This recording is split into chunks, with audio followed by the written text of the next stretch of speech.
तू जब किसी से मिलता है पहली बार कैसी दिखती है, कैसे हंसती है, कैसे बोलती है, तेरा दिमाग सब रिकॉर्ड कर रहा होता है। लेकिन वो जो तेरे अंदर एक हल्की सी घबराहट है या फिर वो अजीब सा कंफर्ट जो बिना वजह आ जाता है पहली ही मीटिंग में भाई, वो उसकी वजह से नहीं है। वो तेरे पास्ट की एको है, तेरी पुरानी कहानियों की शैडो है जो अब भी तेरे साथ चल रही है। और तू समझता है ये तो बस केमिस्ट्री है, लेकिन सच बताऊं, केमिस्ट्री का बड़ा हिस्सा फेमिलियरिटी है। और फेमिलियरिटी हमेशा अच्छी नहीं होती। कभी कभी तू बस उसी दर्द को ढूंढ रहा होता है जिससे तू पहले से परिचित है, क्योंकि पेन भी एक कंफर्ट जोन है। और आज की कहानी इसी बारे में है कि कैसे उसका पास्ट और तेरा पास्ट दोनों मिलकर तुम दोनों के बीच एक इनविजिबल स्क्रिप्ट लिख देते हैं। और तुम दोनों सोचते हो कि ये लव है, लेकिन बहुत बार ये बस रेपिटेशन है। तेरा दिल जो धड़क रहा है उस पहली मुलाकात में, वो सिर्फ उसके लिए नहीं धड़क रहा, वो तेरी पुरानी यादों के लिए भी धड़क रहा है, तेरी अनकही कहानियों के लिए भी धड़क रहा है, और सबसे खतरनाक बात, तेरी अनहील्ड वुंड्स के लिए भी धड़क रहा है। आज हम इसी को समझेंगे गहराई से, बिना किसी झूठ के, बिना किसी शुग कोटिंग के। क्योंकि तेरी अगली रिलेशनशिप को बचाना है तो पहले यह समझना होगा कि पास्ट कैसे तेरे प्रेजेंट को चुपचाप खा रहा है। तू सोचता है कि नया रिलेशनशिप मतलब फ्रेश स्टार्ट। तू सोचता है कि इस बार सब अलग होगा, नई लड़की, नई एनर्जी, नई बार्तीन, नया केमिस्ट्री। लेकिन भाई, तेरा दिमाग उतना सिंपल नहीं है। तेरा सबकॉन्शियस माइंड एक पुरानी फिल्म की रील की तरह है जिसमें हर पुराना सीन, हर पुरानी आवाज, हर पुराना वूंड अब भी स्टोर्ड है। और जब तू किसी नई लड़की से बात करता है, तेरा दिमाग ऑटोमेटिकली कंपैरिजन मोड में चला जाता है। वो कैसे रिप्लाई करती है, क्या वो भी वैसे ही लेट रिप्लाई करती है जैसे तेरी एक्स करती थी? क्या वो भी वैसे ही तेरी बात सुनती है या फिर अपनी फोन स्क्रीन में बिजी रहती है? और अगर कुछ भी पुराने पैटर्न से मैच हो गया तो तेरा दिमाग ट्यून्ड हो जाता है, फेमिलियरिटी डिटेक्ट हो गई। और फेमिलियरिटी को तेरा दिल कनेक्शन समझ लेता है। लेकिन कनेक्शन और रेपिटेशन में बहुत फर्क है भाई। कनेक्शन तुम्हें ग्रो करता है, तुम्हें हर दिन थोड़ा बेहतर इंसान बनाता है, तुम्हें सिखाता है, समझाता है, सपोर्ट करता है। लेकिन रेपिटेशन तुम्हें स्टक करता है। वो तुम्हें उसी सर्कल में घुमाता रहता है जहां तुम 3 साल पहले थे। वो same pain, same confusion, same frustration, बस नया चेहरा, नया नाम। और तू सोचता रहता है कि प्रॉब्लम लड़कियों में है, लेकिन असल में प्रॉब्लम तेरे पैटर्न सिलेक्शन में है। डॉक्टर जॉन गॉटमन की रिसर्च बताती है कि जो कपल्स अपने पास्ट रिलेशनशिप पैटर्न्स को रिकॉग्नाइज नहीं करते, वो सेम कॉन्फ्लिक्ट्स को बार बार दोहराते हैं। वो same arguments, same misunderstandings, same breakup reasons. क्योंकि अनहील्ड पास्ट का काम यही है, तुम्हें वापस उसी जगह ले जाना जहां तुम हर्ट हुए थे, ताकि तुम अनकॉन्शियसली उसे हील करने की कोशिश करो। लेकिन बिना अवेयरनेस के तुम हील नहीं करते, तुम बस रिपीट करते हो। और ये रेपिटेशन इतनी कंफर्टेबल होती है कि तुम्हें लगता ही नहीं कि ये प्रॉब्लम, तुम्हें लगता है ये तो लव है। लेकिन लव तुम्हें सेम जगह पर नहीं छोड़ता, लव तुम्हें आगे ले जाता है। अब बात करते हैं उसके पास्ट की। तू सोचता है कि जब वो तुझसे मिली तो उसका पूरा फोकस तुझ पर है, कि वो तुझे देख रही है, तुझे सुन रही है, तुझ में इंटरेस्ट ले रही है। लेकिन भाई, उसके अंदर भी एक पूरी दुनिया है जिसमें उसके पुराने रिलेशनशिप्स हैं, उसके पुराने हार्ट ब्रेक्स हैं, उसकी पुराने धोखे की यादें हैं, उसकी पुराने ट्रस्ट इश्यूज हैं। और वो सब तेरे रिलेशनशिप में क्वाइटली एंटर हो जाते हैं। तू सोचता है कि वो तुझ पर ट्रस्ट नहीं कर रही क्योंकि तूने कुछ गलत किया। तू अपने दिमाग में पूरी लिस्ट बना रहा होता है, कहाँ गलती हुई, क्या बोलना नहीं चाहिए था, कहाँ मैं थोड़ा और केयरफुल हो सकता था। लेकिन हो सकता है वो तुझ पर ट्रस्ट नहीं कर रही क्योंकि किसी और ने उसे पहले तोड़ा था। 1 बार नहीं, 2 बार नहीं, मे बी 3 बार। तू सोचता है कि वो इमोशनली डिस्टेंट है तुझसे। तू सोचता है कि शायद तू उसे पसंद नहीं आया, शायद तू उतना इंटरेस्टिंग नहीं है, शायद तू उतना अट्रैक्टिव नहीं है। लेकिन हो सकता है उसने अपनी पिछली रिलेशनशिप में इतना खुद को दे दिया था कि अब उसके पास कुछ बचा ही नहीं। उसने सारी इमोशनल एनर्जी खर्च कर दी किसी और पर, और अब वो खाली है। और अब तू आया और तू चाहता है कि वो तेरे लिए वो सब करे जो तू डिजर्व करता है, लेकिन वो दे नहीं पा रही क्योंकि उसके पास है ही नहीं। ये जो इमोशनल कैरी ओवर है, ये इनविजिबल है लेकिन पावरफुल है। और अगर तुम दोनों ने इसे समझा नहीं तो तुम दोनों एक दूसरे को ब्लेम करते रहोगे। तू कहेगा तू मुझे इंपॉर्टेंस नहीं देती, वो कहेगी तू हमेशा कंप्लेन करता है। लेकिन असली प्रॉब्लम कहीं और है, पास्ट में। और पास्ट को तुम दोनों ने एक्नॉलेज ही नहीं किया। तेरी एक्स ने तुझे बहुत इग्नोर किया था। वो तुझे हफ्तों सीन छोड़ देती थी, वो तेरे कॉल्स नहीं उठाती थी, वो तेरे साथ प्लान्स कैंसिल कर देती थी लास्ट मिनट पर बिना किसी प्रॉपर रीजन के। और तूने सब सहा, क्योंकि तू उससे प्यार करता था, या कम से कम तू सोचता था कि ये प्यार है। तो अब तू किसी से मिलता और अगर वो थोड़ा भी कैजुअल लगती है तो तेरा पूरा सिस्टम अलर्ट हो जाता है। तू ओवरथिंक करने लगता है। वो तेरा मैसेज देखती है और 3 घंटे बाद रिप्लाई करती है, बस तेरे दिमाग में सायरन बज जाता है। तू उसके हर टेक्स्ट, हर रिप्लाई टाइम, हर इमोजी, हर फुल स्टॉप, हर एक्सक्लेमेशन मार्क को एनालाइज करने लगता है। तू खुद को बोलता है, नहीं यार, इस बार मैं स्मार्ट रहूंगा, इस बार मैं सिग्नल्स मिस नहीं करूंगा, इस बार मैं पहले से पता लगा लूंगा। लेकिन असल में तू सिग्नल्स नहीं ढूंढ रहा, तू पैटर्न्स ढूंढ रहा है। तू उसी दाढ़ को ढूंढ रहा है जिससे तू ऑलरेडी फेमिलियर है, क्योंकि तेरा दिमाग चाहता है कि इस बार तू उस पेन को कंट्रोल कर सके। तू चाहता है कि इस बार तू पहले एक्शन ले सके, पहले नोटिस कर सके, पहले अपने आप को बचा सके। लेकिन ये प्रॉब्लम है, तू पेन को अट्रैक्ट कर रहा है कंट्रोल करने के लिए, हीलिंग के लिए नहीं। तू उसी पैटर्न को रिपीट करने की तरफ अपने आप को पुश कर रहा है, और इसी चक्कर में तू उस लड़की को भी कंफ्यूज कर देता है। वो सोचती है ये इतना इनसिक्योर क्यों है, मैंने तो कुछ किया ही नहीं, मैं तो बस बिजी थी, मैं तो बस थोड़ी देर फोन सी अवे थी, और टेक्निकली उसने किया भी नहीं। लेकिन तू उससे रिएक्ट नहीं कर रहा, तू अपनी एक्स की मेमोरी से रिएक्ट कर रहा है। और ये अनफेयर है, उसके लिए भी, तेरे लिए भी, क्योंकि अब वो सोचेगी कि तू ट्रस्ट नहीं करता, तू पॉजेसिव है, तू इनसिक्योर है, और धीरे धीरे वो एक्चुअली डिस्टेंस बनाने लगेगी, not because she wanted to, but because तेरी एनर्जी ने उसे पुश किया। और फिर तू कहेगा, देखा, सभी सेम हैं।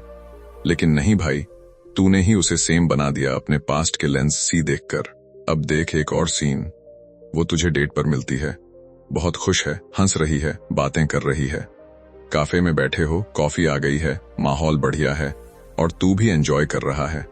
लेकिन जैसे ही कोई स्पेसिफिक टॉपिक आता है, मे बी उसकी फैमिली, या फिर पुरानी फ्रेंडशिप्स, या कोई चाइल्डहुड मेमोरी, उसका पूरा मूड स्विच हो जाता है एकदम, जैसे किसी ने स्विच ऑफ कर दिया।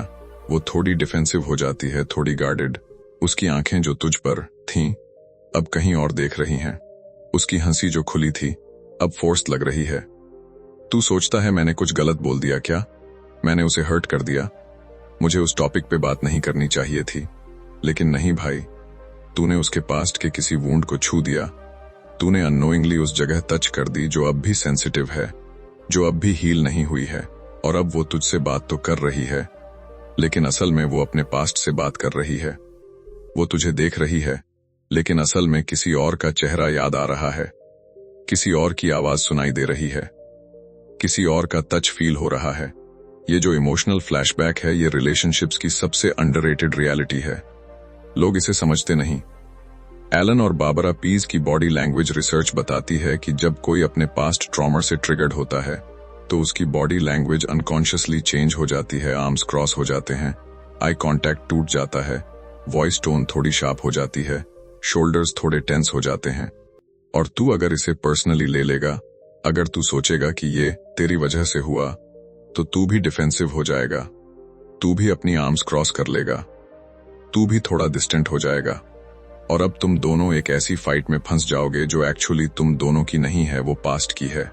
वो फाइट किसी और की है, किसी और रिलेशनशिप की है, लेकिन तुम दोनों उसे अपनी बना रहे हो। अब बात करते हैं ट्रॉम बॉन्ड की।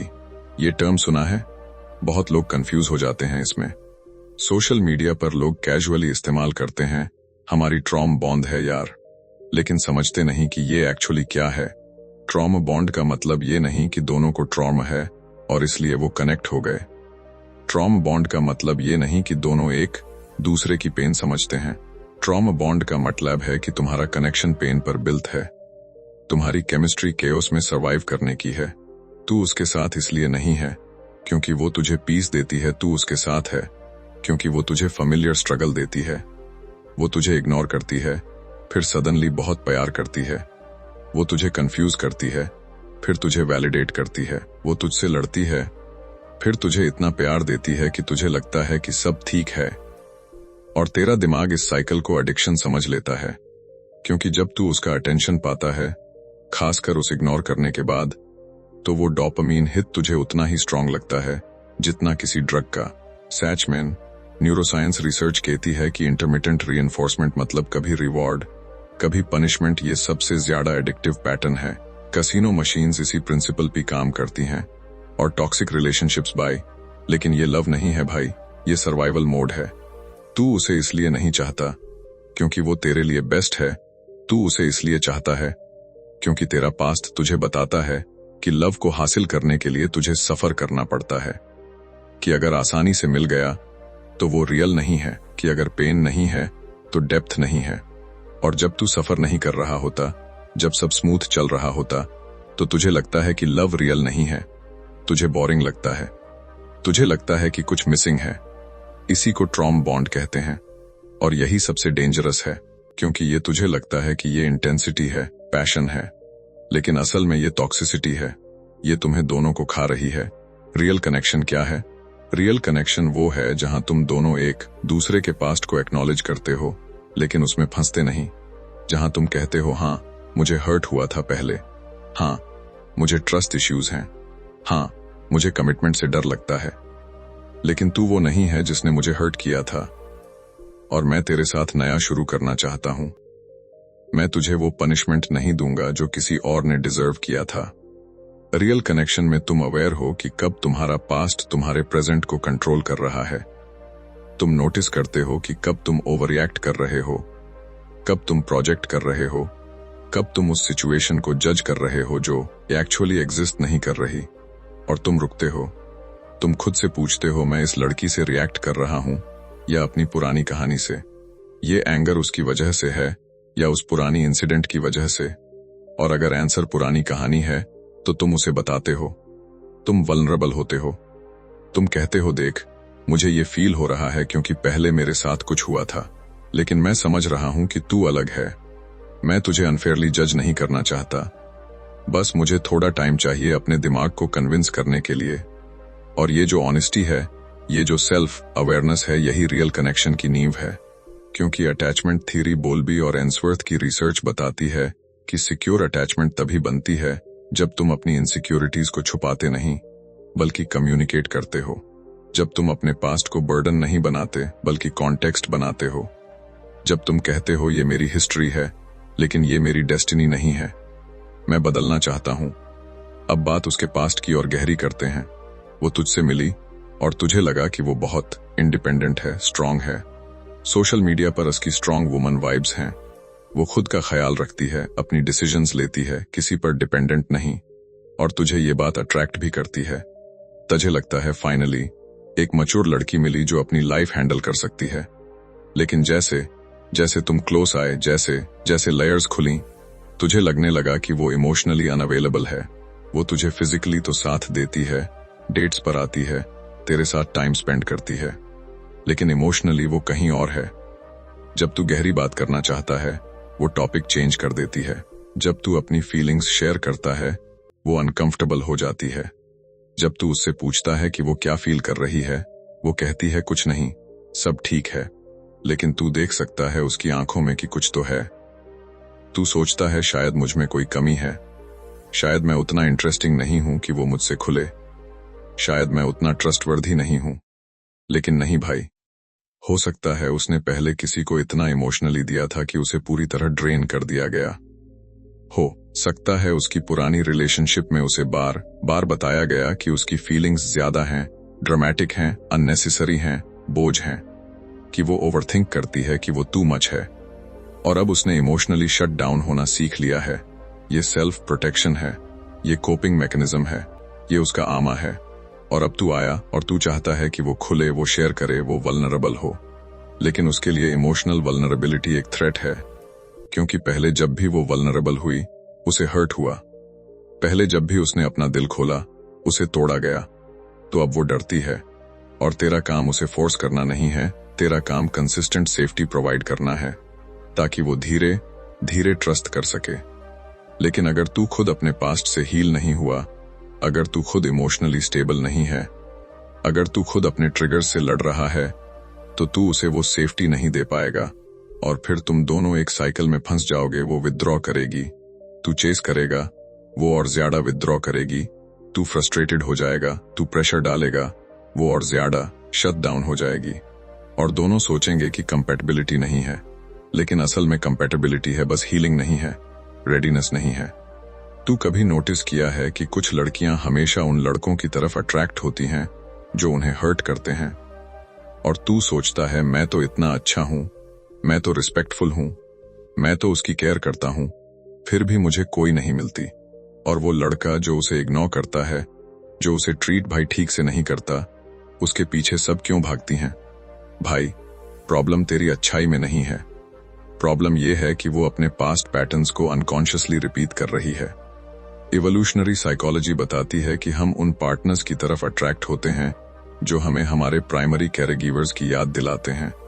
अगर उसकी चाइल्डहुड में उसके फादर इमोशनली डिस्टेंट थे, अगर उन्होंने कभी उसे प्रॉपर अटेंशन नहीं दिया, अगर उन्होंने कभी उसे वैलिडेट नहीं किया, तो चांसेस हैं कि वो उन लड़कों की तरफ अट्रैक्ट होगी जो इमोशनली अनअवेलेबल हैं, क्योंकि उसका सबकॉन्शियस चाहता है कि इस बार वो उस पैटर्न को ब्रेक करे, इस बार वो उस लव को अर्न करे जो उसे बचपन में नहीं मिला। उसका दिमाग सोचता है अगर मैं इस लड़के को इम्प्रेस कर दूं, अगर मैं उसका अटेंशन जीत लूं, तो मैं फाइनली प्रूव कर दूंगी कि मैं लवेबल हूं।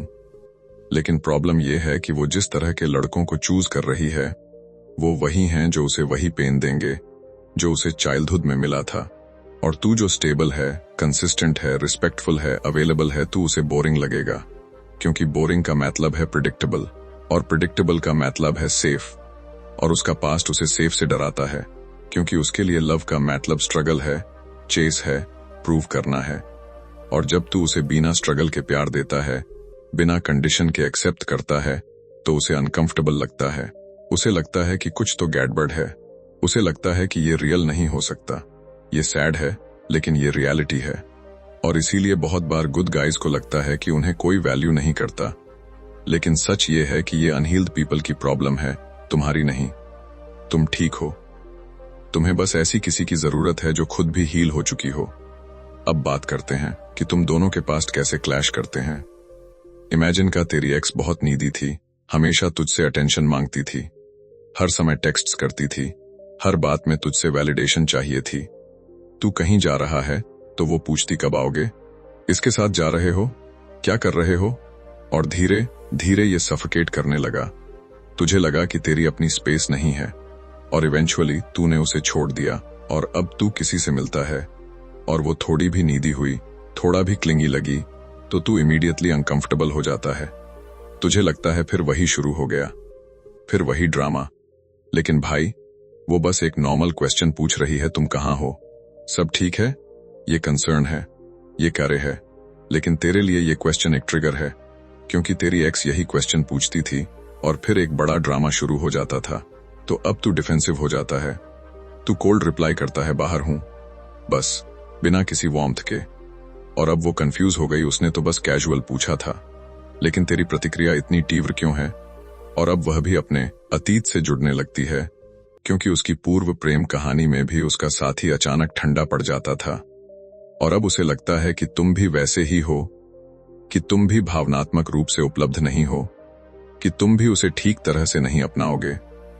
और अब तुम दोनों एक दूसरे पर उंगली उठा रहे हो, जबकि सच यह है कि तुम दोनों अपने अपने घावों से प्रतिक्रिया दे रहे हो। यह जो गलतफहमी है, यह संचार की कमी नहीं, बल्कि भावनात्मक बोझ और अधूरे घावों की समस्या है। और अब सबसे बड़ा सवाल यह है कि तुम कैसे पहचानोगे कि यह वास्तविक संबंध है या ट्रॉमा बॉन्ड। बहुत सरल, वास्तविक संबंध में तुम्हें शांति मिलती है। तुम सुबह उठते हो तो मन हल्का होता है, तुम्हें पता होता है कि वह तुम्हारे साथ है, तुम्हें लगातार डर या बेचैनी नहीं रहती। और ट्रॉमा बॉन्ड में तुम्हें शांति नहीं बल्कि तीव्रता मिलती है। पेट हमेशा अस्थिर रहता है, तुम बार बार फोन देखते रहते हो, तुम्हें हर क्षण शक रहता है कि कुछ बुरा होने वाला है। वास्तविक संबंध में तुम दोनों बढ़ते हो, बेहतर इंसान बनते हो, तुम्हारी निजी जिंदगी, करियर, ध्यान सब सुधरते हैं। लेकिन ट्रॉमा बॉन्ड में तुम दोनों फंसे रहते हो, छोड़ने की हिम्मत नहीं होती, जानते हुए कि यह जहरीला है, फिर भी उससे दूर नहीं जा पाते। वास्तविक संबंध में बातें साफ होती हैं, तुम जानते हो तुम कहां खड़े हो, क्या उम्मीदें हैं, क्या सीमाएं हैं। लेकिन ट्रॉमा बॉन्ड में सब कुछ धुंधला, उलझा हुआ, कभी अत्यधिक प्यार, कभी अत्यधिक दूरी, कभी तुम ही मेरी दुनिया हो, कभी मुझे जगह चाहिए। वास्तविक संबंध में निरंतरता होती है, वही सम्मान, वही प्रयास, वही अपनापन। लेकिन ट्रॉमा बॉन्ड में अनिश्चितता, अगले पल क्या होगा कोई नहीं जानता। और सबसे महत्वपूर्ण बात, वास्तविक संबंध में तुम्हें अपनी कीमत पता होती है। तुम्हारी आत्म मूल्य किसी संबंध पर निर्भर नहीं करती, लेकिन ट्रॉमा बॉन्ड में तुम्हारी कीमत उसी व्यक्ति की मौजूदगी और ध्यान पर टिक जाती है। वह ध्यान दे तो तुम खुश, वह दूर जाए तो तुम टूट जाते हो। यह प्रेम नहीं, यह लत है, और उतनी ही हानिकारक जितनी कोई बुरी आदत, और उतनी ही कठिन छोड़ने वाली। अब बात करते हैं हीलिंग की। हीलिंग का अर्थ यह नहीं कि तुम अपने अतीत को भूल जाओ, यह संभव नहीं। हीलिंग का अर्थ यह भी नहीं कि तुम यह दिखाओ कि जैसे कुछ हुआ ही नहीं।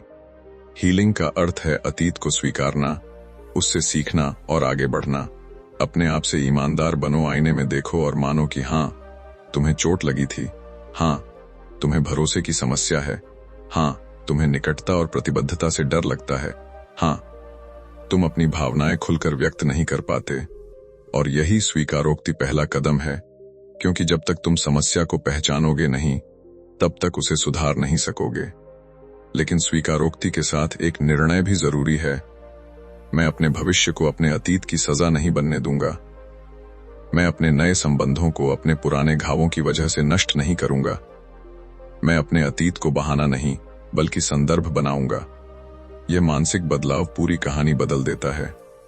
और जब तुम अपनी हीलिंग शुरू करते हो, तो तुम्हारे आकर्षण के पैटर्न भी बदलने लगते हैं। पहले तुम्हें वही लोग आकर्षित करते थे जो तुम्हें अनदेखा करते थे, दूर रहते थे, असुरक्षित महसूस कराते थे। लेकिन धीरे धीरे तुम ऐसी लड़कियों की ओर आकर्षित होने लगते हो जो स्थिर हैं, स्पष्ट हैं, लगातार हैं, तुम्हारी कद्र करती हैं। शुरुआत में यह तुम्हें बोरिंग भी लगेगा, क्योंकि तुम्हारा दिमाग ड्रामा का आदी हो चुका है। उसे लगेगा कि कुछ कमी है, कोई उत्तेजना नहीं है। लेकिन जैसे जैसे तुम उस शांति को महसूस करोगे जब तुम सुबह उठोगे और बेचैन नहीं रहोगे, जब तुम अपनी जिंदगी पर ध्यान दे पाओगे, जब तुम्हें पता होगा कि कोई है जो सच्चे मन से तुम्हारे साथ है, तब तुम्हें समझ आएगा कि यही असली चीज है। यही वह जगह है जहां तुम सच में बढ़ सकते हो। उसका अतीत तुम्हारा कंसर्न तो है, लेकिन तुम्हारी जिम्मेदारी नहीं। यह बड़ा फर्क है। तुम उसकी मदद कर सकते हो, उसे सुरक्षित माहौल दे सकते हो, लेकिन तुम उसके चिकित्सक नहीं हो। तुम उसकी हर समस्या ठीक नहीं कर सकते, और सबसे जरूरी, तुम उसे मजबूर नहीं कर सकते कि वह हील हो जाए। हीलिंग एक व्यक्तिगत यात्रा है जिसे हर इंसान को स्वयं चुनना पड़ता है। तुम सिर्फ इतना कर सकते हो कि उसके लिए एक सुरक्षित जगह बना दो जहां वह खुद हीलिंग की शुरुआत करना चाहे। लेकिन अगर वह हील होना ही नहीं चाहती, अपने अतीत में ही जीना चाहती है, अपनी विक्टिम मेंटालिटी छोड़ना नहीं चाहती, तो तुम्हें निर्णय लेना होगा कि क्या तुम ऐसे संबंध में रहना चाहते हो जो कभी आगे बढ़ ही नहीं सकता। क्या तुम इतने धैर्यवान हो कि वर्षों तक प्रतीक्षा कर सको? क्या तुम अपनी जिंदगी किसी और की हीलिंग के इंतजार में रोक सकते हो? और अगर जवाब नहीं है, तो यह गलत या स्वार्थी नहीं, बल्कि आत्म सुरक्षा है।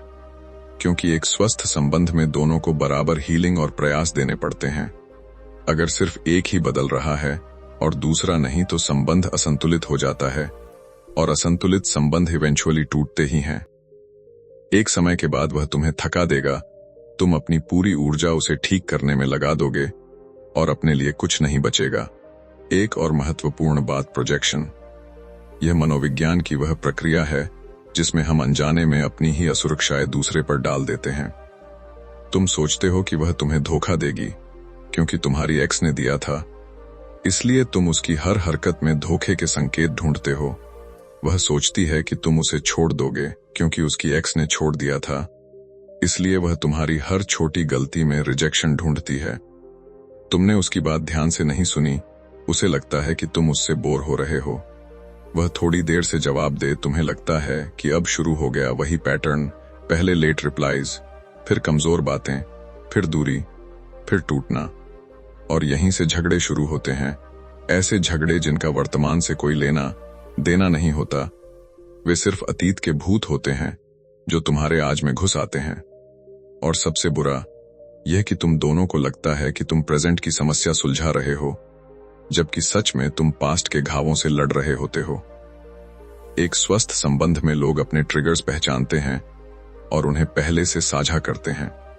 तुम कहो, देखो, अगर तुम देर से जवाब दोगी तो मैं जरूरत से ज्यादा सोचने लगूंगा, क्योंकि मेरे अतीत में ऐसा हुआ था, लेकिन मैं जानता हूं कि तुम वैसी नहीं हो। बस जब तुम फ्री हो तो थोड़ा सा भरोसा दे देना। यही वल्नरेबिलिटी है, और वल्नरेबिलिटी कमजोरी नहीं, शक्ति है, क्योंकि इसका मतलब है कि तुम अपने घावों को स्वीकार करने के लिए पर्याप्त आत्मविश्वासी हो। और यदि वह परिपक्व है और सच में तुम्हारी परवाह करती है तो वह इसका ध्यान रखेगी, तुम्हें समझेगी, तुम्हें बताएगी जब वह व्यस्त हो, तुम्हें आश्वासन देगी, और यही अपेक्षा तुम्हारी तरफ से भी है। जब वह तुम्हें बताए कि उसे क्या ट्रिगर करता है, जैसे कि बहुत ज्यादा दूरी उसे असुरक्षित महसूस कराती है, या तेज आवाजों में झगड़ा उसे उसके पुराने घावों की याद दिलाता है, तो तुम्हारा कार्य है कि तुम संवेदनशील रहो, सीमा का सम्मान करो, जबरदस्ती न करो, जल्दबाजी न करो। क्योंकि हीलिंग धीरे धीरे होती है, एक रात में नहीं। लेकिन यहाँ एक संतुलन भी जरूरी है, और वह संतुलन यह है कि अतीत को बहाना मत बनने दो। अगर हर बार हर गलती का कारण यही हो कि मेरे पास्ट की वजह से, तो यह जिम्मेदारी नहीं है, यह ब्लेम शिफ्टिंग है। अतीत यह समझा सकता है कि तुम क्यों ऐसे व्यवहार कर रहे हो, लेकिन यह तुम्हारे व्यवहार को सही ठहराता नहीं। तुम अपने एक्शंस के लिए फिर भी जिम्मेदार हो, अपनी हीलिंग के लिए जिम्मेदार हो, इस बात के लिए जिम्मेदार हो कि तुम थेरेपी लोगे या नहीं, अपने पुराने पैटर्न तोड़ोगे या नहीं, और अपने आप को बेहतर बनाओगे या नहीं।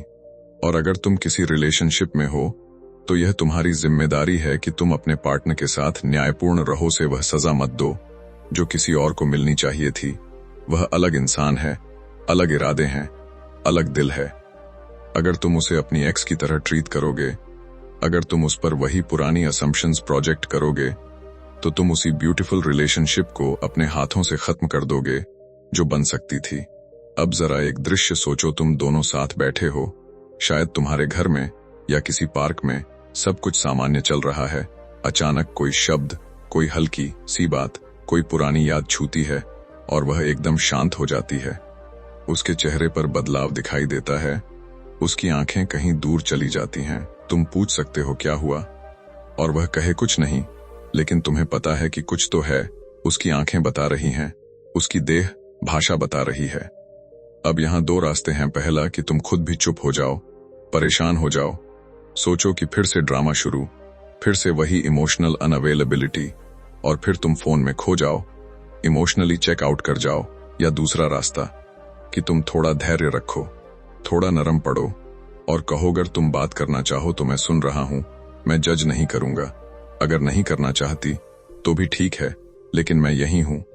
यही छोटे छोटे पल होते हैं जो एक रिलेशनशिप की दिशा तय करते हैं। हीलिंग किसी बड़े ग्रैंड जेस्चर से नहीं होती।